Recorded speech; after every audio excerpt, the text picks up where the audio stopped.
ये इस ड्रामा का पार्ट नंबर 4 है। तो अगर आपने इससे पहले के पार्ट्स नहीं देखे तो पहले आप उसे देख लें ताकि ये कहानी आपको अच्छे से समझ आ जाए। तो इस पार्ट की शुरुआत होती है और यून देखता है कि इजुन चाइल्ड की तरफ देख रहा है। फिर उसे 2 साल पहले की बात याद आती है जब यून टाइम टू डेट ड्रामा में लीड एक्टर के तौर पर लिया गया था और उसका मैनेजर उसे बताता है कि जिसने भी इस डायरेक्टर के साथ काम किया है वो काफ़ी पॉपुलर हुआ है। तो यून उससे कहता है कि हाँ ज़रूर, अवार्ड लेने के लिए तैयार रहूँगा मैं। फिर यून को पता चलता है कि इस ड्रामा में सपोर्टिंग मेल एक्टर इजुन है। फिर उसे लगता है कि वो तो एक सिंगर है तो शायद वो अच्छी तरह से एक्टिंग ना कर पाए। तब उसका मैनेजर उसे बताता है कि इजुन इन दिनों काफ़ी पॉपुलर है और उसके बहुत सारे वीर ड्रामाज भी काफ़ी हिट गए हैं। फिर एक मीटिंग में इजुन और यून आपस में मिलते हैं, लेकिन इजुन यून को बिल्कुल भी भाव नहीं देता और उसे पूरा का पूरा इग्नोर कर देता है। फिर यून को लगता है कि इजुन उसे अपना राइवल समझ रहा है।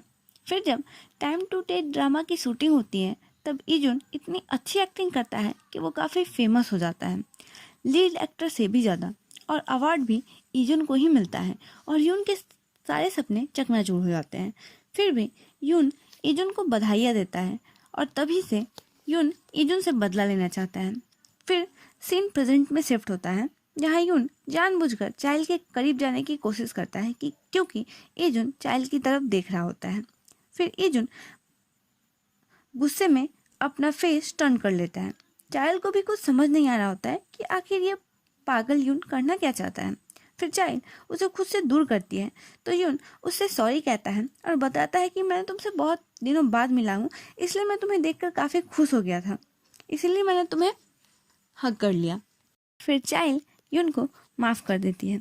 उसके बाद ब्रेक दिखाया जाता है और इजुन आराम से टहलते हुए जा रहा होता है, परंतु सामने ही खड़ी चाइल्ड उसे घूर रही होती है। जैसे ही इजुन चाइल्ड को देखता है वो फटाक से वहाँ से यू टर्न ले लेता है।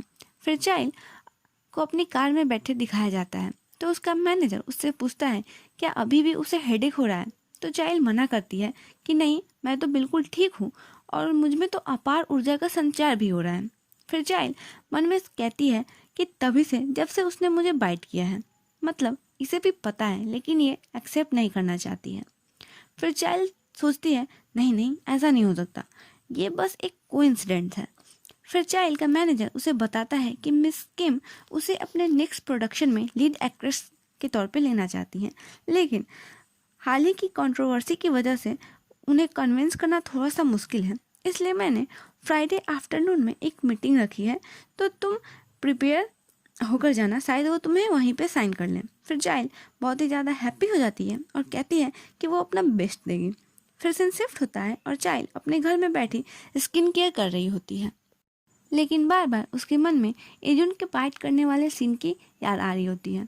मतलब समझ रहे हो आप लोग, घंटी इधर भी बज चुकी है। फिर चाइल्ड एक बॉटल उठाती है लेकिन वो उसके हाथ से छूटकर नीचे गिर जाती है और ये एपिसोड यहीं पे ख़त्म हो जाता है। तो stay tune for the next part and thank you for watching.